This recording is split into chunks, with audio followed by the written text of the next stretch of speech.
Welcome everybody. TN5 here. Jim Black, Good morning. Tristan. Jim, where are you out of today? I'm out of my office in Santa Cruz, California. So I'm actually here, and then I have four events today. So I'm traveling 175 miles today. What? Okay, Yep. really quick. Where? Okay. Starting my day in Santa Cruz, going to Palo Alto later for a technology meeting, then Okay. driving to Pebble Beach tomorrow later today at 4 o'clock for a meeting with a head attorney of a large law firm, and then meeting our good friend at 7:30 for a romantic dinner. Matthew Moore and I are having dinner in Carmel. Oh, wow. Dude, it's Yep. all it's all in the little area. You're right. I saw And then that. back up to Santa Cruz. So that's a whole loop of the Bay Area. So if you have any That's so deliveries, cool. Grubhub orders, whatever you need, I can take care of that. I got this little Christmas cards, donut whatever you need. shop in Carmel that I need you to stop by and eat a donut. You're breaking up. I can't hear very well. You're funny. All right, here we go. DN5, the next five moves, the next five things you need to be paying attention to today. We're going to be talking about the Fed and what they have to say about home builders, what they have to say about new construction. Jim knows this very well because he's actually doing it, which is a whole different level than what I'm doing. Jim, where do we start with that information from the Fed? Because they're saying we need to build more, we need to build more. But home builders are like, we're just not very happy where it's at. It's like we don't see something good happening. Where do we start with that? Yeah, first and foremost, we know real estate is very localized, right? We know it's specific to the street, the house, the school district, the weather, whatever, traffic, the Starbucks. So, Hmm. what we need to be aware of is understanding that the Fed, Jerome Powell came out in his minutes this week and said he can't control the supply and demand of affordability. He cannot build units by raising or lowering the interest rates. The Federal Reserve only has monetary and physical policies that they can change things with. They can incent people to spend or motivate people to save money. That's all they have control over. They can't Yeah. get a builder to build properties. They can't get a community to approve all these ADUs, whatever it might be. So the facts that Jerome Powell has kind of thrown his hands up, in my opinion, and said, "Hey guys, we're kind of in a standstill until we can improve the housing shortage. We can't really lower rates more. If we lower rates more, we risk inflation even higher." And that's what we've Hmm. seen by some of the stats that came out. You and I talked last week about this, by the way. We did, but I forgot to ask you one thing. When it comes to the hate that Powell gets, I think this is normal, right? In the position. But why why do some people say Powell just doesn't get it. The guy's an idiot. And then other people are like, man, this guy's so brilliant. He's holding the fort. Why the two sides? What is going on? What's the common denominator of why? Great question. Just like your hat. I like that. Good segue. So, the big thing to think about is the Fed makes decisions for the long run. They look Hmm. at it from an equilibrium in the long run. They aren't looking at short-term things. They're looking at forecasting a smooth trajectory to create confidence, not only for the consumer in the United States, but for investors globally. So we lead the world with a lot of the productivity and a lot of the data that comes out. So we have to have a forward-thinking mindset. We can't look at and react day to day. So the Fed's Got it. job is to take indicators that are short term, aka the jump and spike in job loss from October and November, Mm. but they are looking way past that. They are looking into the future, probably like a 5 to 10 year horizon, if that makes sense. You just answered my question. Most people look at it and they want immediate change. And the Fed's like, listen, I know what you want, but we don't function that way. And most people don't understand it, so they get angry. You made sense, buddy. That's That's the it. way All I right. look at it. Yep. Yep. New construction, you're working on Highland Estates, right? I'm working on a project, yes. So whenever you hear about new construction, first and foremost, it's not something you can start tomorrow. Hey, I'm going to go build houses tomorrow, right? There's a Hmm. process you go through. Depending on when you enter that journey, it depends on the cycle of how long it takes.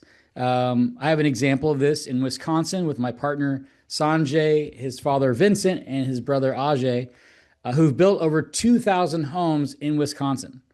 Jim, why Wow. Wisconsin? Why would you go there? You know nothing Yeah. about it. You live in Santa Cruz, Would have never thought that, man. right? Like, but Yeah. again, you have Why? to go where the demand is. Just like the Fed, thinking 5, 10 years down the road, you build into the demand opportunity. You study markets. You understand where momentum is going. You understand where people are moving to, migration patterns, affordability, job creation, economic factors. All these things go into it. So Mm. we started this project and process in 2021. And we are, as of today, we have sold about half of our first phase of 105 lots in a 705 development project. And the key there to know is that this was not something that we did overnight. We had to go through, we bought raw land, raw farmland. We got Okay. it re-entitled. We had to go to the local municipality to say, hey, here's how you create affordable housing. We've kind of been innovative in that market. A lot of traditional homes in that market had very large parcels or ownership of land, about a 1 acre each. We got the municipality to reduce that to a fifth of an acre. In that reduction of a fifth of an acre, it made sense for us to build affordable homes because we could build 5 homes for every one lot that used to be built for a home. So think Got about it. concrete for a long driveway or fencing or whatever it is. We got our costs down dramatically because now we can split that over 5 homes versus just one home. So we What got the municipality to agree to it. It then goes to a formal agreement in the city with all the voters. They vote on it. It got approval, and then even after that, it still takes a year to a year and a half to get it fully entitled and do everything to get the thing moving. So we have 105 finished lots, which is exciting, and we've got um, big builders that have been buying the lots from us, along with local builders. So it's really a great community effort. You got to be careful when you come into a community and disrupt it. You got to make sure that it's a feel good thing for everybody too, right? Because they don't want the man or a big company coming in to disrupt a local community, right? So what's the city that you're doing it in? it's in a town called Pleasant Prairie, and it's in Kenosha County, which is on the border of Illinois and Wisconsin. Kenosha So, County. yep. Let me And what's really put cool that about in. this is the reason why it takes a long time to build is because builders that are publicly traded builders don't put land on their balance sheet, right? They have to look out for their Yeah, that's true. stockholders and shareholders. And so putting land on your balance sheet really hurts effectively Yeah. It's the the opposite. project. By the way, as we're talking, I'm getting a call right now from Wisconsin as we're talking. It's hilarious. From the DFPI, which is the Department of Finance and Innovation. So ironically, Oh, that's funny. well, What a small you're going to world. be calling them soon. Yeah, exactly. So again, That's interesting. builders do Well, not just buy land. They want to buy finished lots or close to finished lots. They buy them either as options or they buy them as land banked transactions, which means they have a third party buy these lots, keep them on their balance off their balance sheet, and then they deploy that project and that opportunity real time. So in our project, for example, a builder does not was not there with us from day one. They're there when they can start building. So it's a big thing to think about when you're doing these. It's not just an overnight thing. And in certain parts of the country, in California, for example, it can cost anywhere from $38 to $65,000 just to break ground on a single unit. So tell me how that becomes an affordable element or motivator for a builder. It doesn't. It makes you want to build a it bigger really home doesn't. to have a Yeah. higher margin of your profit, right? It makes you You, motivated to build less and build bigger yeah, versus you can't build smaller and more small. affordable. You can't. It just doesn't make sense financially here. Dude, that's what, now you just explained to us why all of these red tape processes hurt in the long term. I mean, not only the length of time, like there's no way we can catch up to the not only the affordability, but the lack of housing. Dude, we'd have to start now, and we're not. A lot of builders are not building. So that means the issue we have now with there being enough homes, it's not going to be solved anytime soon. You just explained it to us now. There are areas that are going the other way, But we're not talking about those areas. We're talking about the areas that have demand where there's just aren't enough homes. And on top of that, not enough affordable homes. So, dude, you just broke that down and you reversed into it. I love it. Thanks Awesome, for that. man. I appreciate you as always, and thank you for our audience that watches us. And if you have any topics you want to cover, let us know. We'd be happy to answer any questions. So reach out to us, send us a DM or whatever.